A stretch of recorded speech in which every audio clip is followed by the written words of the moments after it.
Նախ ասեմ, որ ունիվերսալ լաբորատորիա չկա, որը ամեն ինչի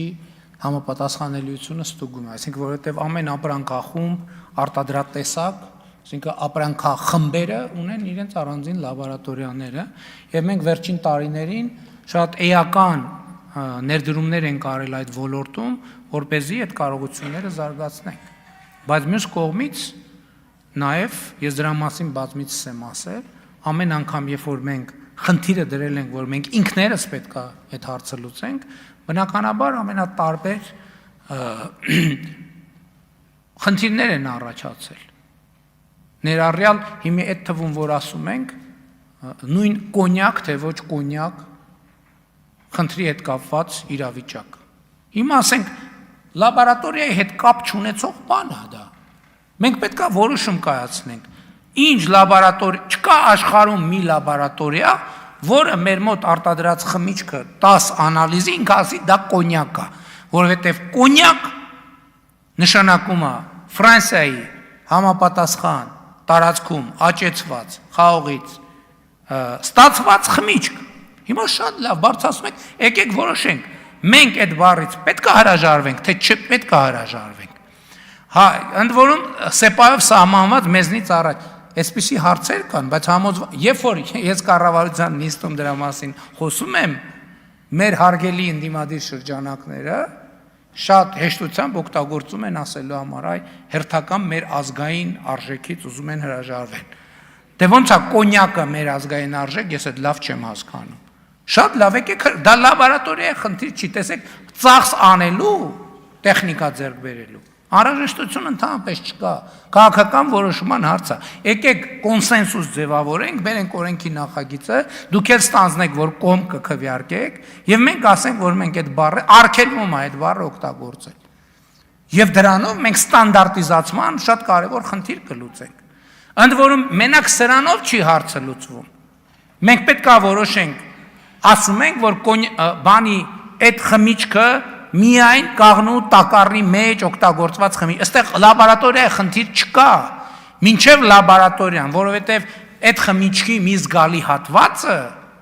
Հայաստանում արտադրվում է մետաղե տարաների մեջ, նրանց մեզ դասավորելով բաներ,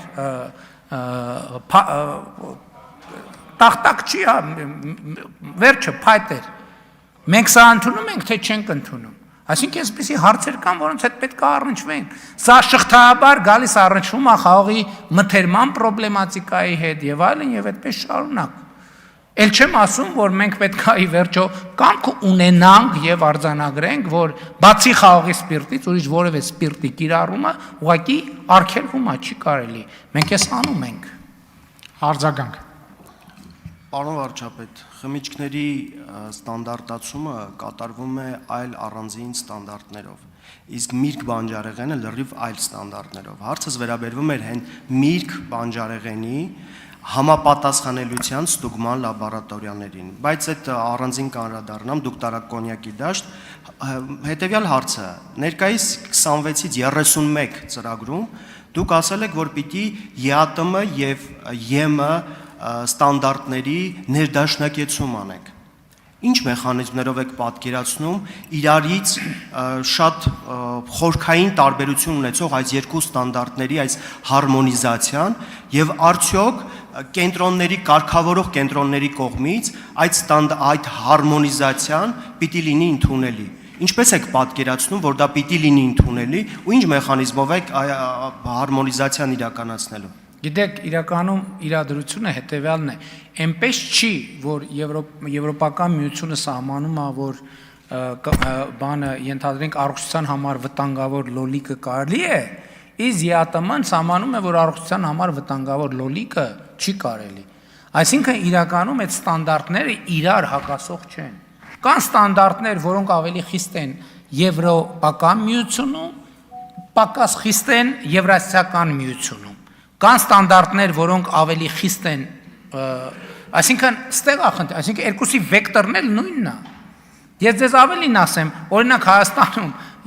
եւ մենք այս խնդրի հետ առնչվեցինք Ամուսարի ծրագիրը բանանելու ժամանակ, քննարկելու ժամանակ։ Կան բնապահպանական ստանդարտներ, որ այսօր Հայաստանի Հանրապետությունում ավելի խիստ են, քան համաշխարհային բանի բնապահպանական ամենաառաջադեմ երկրներում։ Նկատի ունեմ, այդտեղ իրականում բովանդակային անհամատեղելիություն չկա, այդտեղ սանդղակների հարց է եւ կարելի է շեմեր սահմանել այնպիսի, որ համ Եվրասիական տնտեսական միության համար լինի ընդունելի, համ ԵՄ-ի։ Կոնֆլիկտը ընդհանրապես չկա։